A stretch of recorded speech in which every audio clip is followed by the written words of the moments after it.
home from the religious service. For those of you tuned in and couldn't hear a word and needed a lip reader, here we go. This should be live. Just tell me you can hear me now. If you can hear me now, I'll continue. I don't see anything coming up saying, yes, I can hear you now, hear you now, hear you now. Doug, is there a way to check? No. Okay, well. Yeah, I'm gonna log in. I don't see anyone saying, yes, we hear you. I don't see the commentary. I don't understand that. Yes, you can hear me now? I can hear you now. Okay, they're good. They're all good. So, Okay. Yeah. so Doug, I'm going to hang up now. Thanks, Doug. Folks, let me tell you what happened. I went to a small service in a new, whatever. I don't want to go through the whole deal.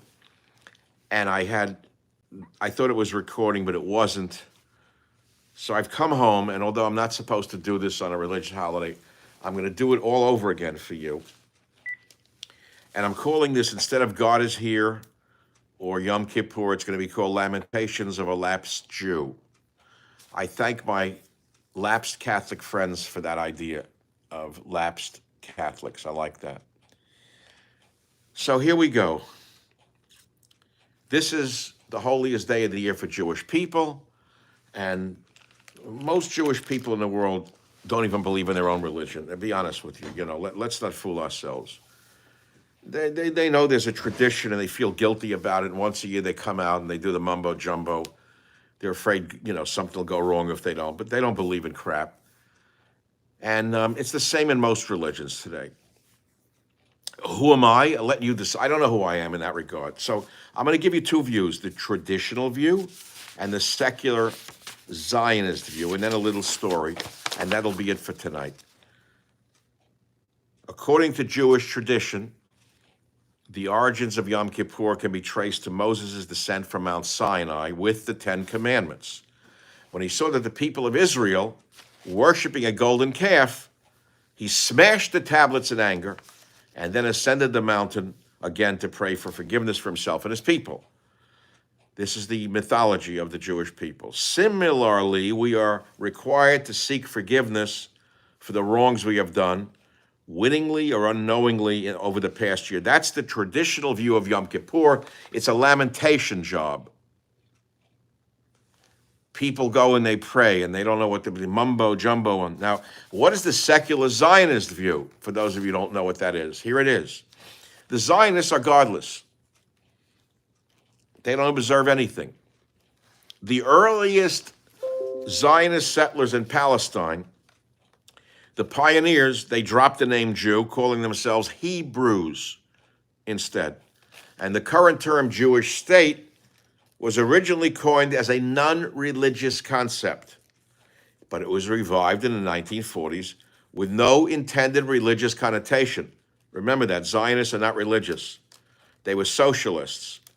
A typical group of Zionist Halutzim pioneers had marched in defiance of Jewish dietary laws in the early 1920s. You may not know this.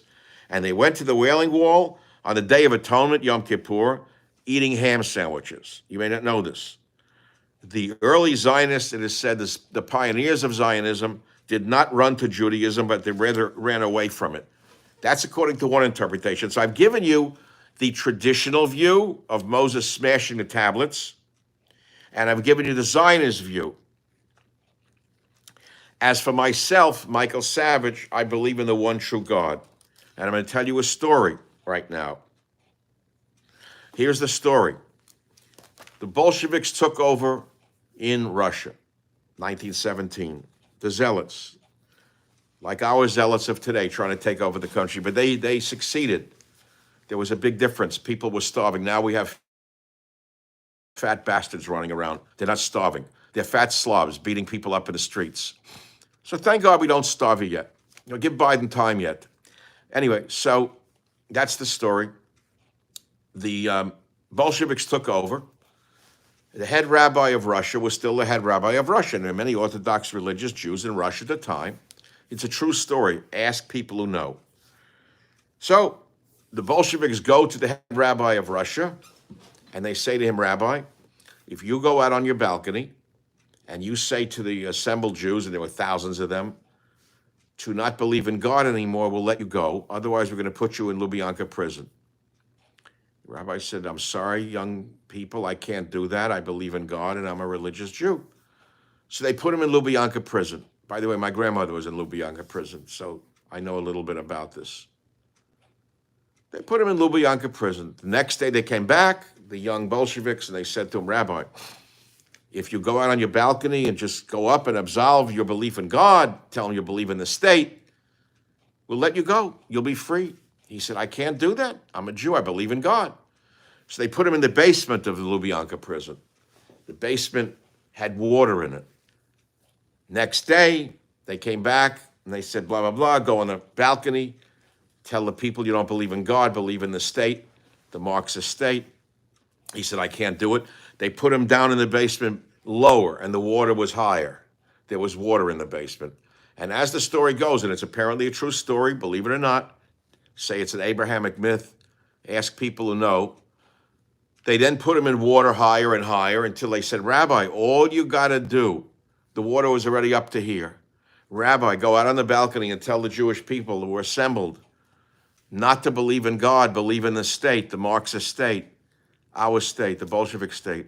He said, he didn't say I can't do that. You know what he did? He looked in the eyes of the young communist, the Bolshevik, and he recognized him as a Jew who he had known from the time he was a little boy.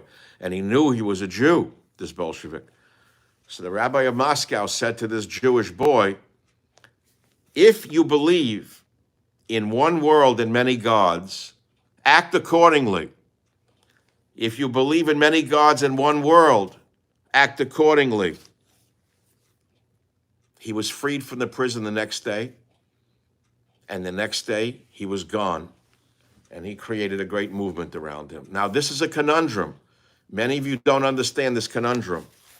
One world and many gods, or many gods and one world? What does it mean? One world and many gods, or many gods and one world? What does that mean? I'll let you think about it. It's your conundrum.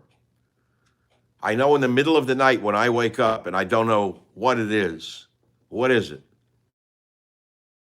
What it is. All I can think about is there's one God and many worlds, and I can fall back asleep without medication, no medication. What do I mean by one God and many worlds? Well, if you're a secular person and you watch shows on nature, look at all the worlds. Have you seen the undersea world, all of the creatures? One God, many worlds. You want to wind up down there being chased by another fish? Get it? Think about it. Do you believe in one world and many gods, or many gods in one world? And now I want to conclude tonight's Lamentations of a Lapsed Jew with this poem written by the Welsh poet Dylan Thomas as his father was dying. I was very emotional tonight. It's a good thing it didn't record, because tonight's the memory of my dead father who died in 1970. And frankly, I started to tear up. I couldn't do it. I just remembered so many things, and we had such a tough relationship. He wanted to make me into a tough guy because he came from another world and he knew what happens to people who are weak in this country. So we fought all the time. He did it to harden me like steel. Inside, there's steel. Do not go gentle into that good night. Old age should burn and rave at close of day. Rage, rage against the dying of the light.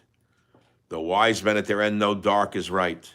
Because their words had forked no lightning, they do not go gentle into that good night.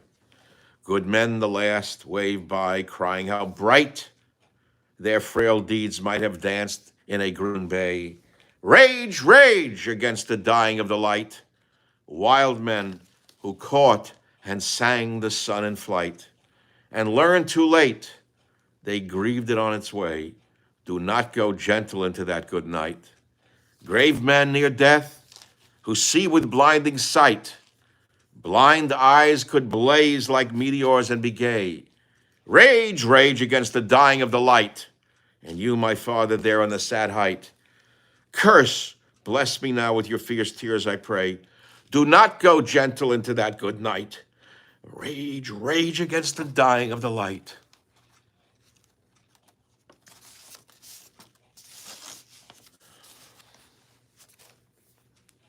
Thank you for listening. May God be with you. Good night. I'm Michael Savage.